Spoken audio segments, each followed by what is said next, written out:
Здравствуйте. Добрый день, слушаю вас.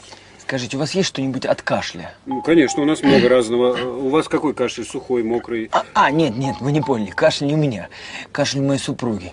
И знаете, какой-то странный. В смысле? Ну, он всегда начинается во время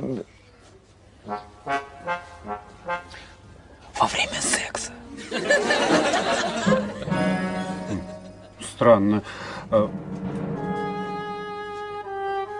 Послушайте, а может вы своим этим достаете ей до...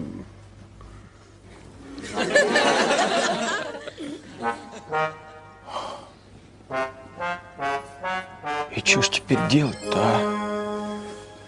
Извините. Извините, я просто невольно подслушала ваш разговор. И, это не очень удобно. Мне кажется, я могла бы вам помочь. Вы знаете, вы запишите мой номер, наберите в любой удобный для вас день или вечер, например, утро. Молодой человек. А чего тянуть-то? Я легко могу вам помочь. Я живу по соседству. Дорогой мой, да вы не слушайте их. Я врач. И кто, как не я, сможет помочь вам разобраться в таком деликатном вопросе? Пойдемте. Пойдемте. Отойдите. Я госпитализирую его.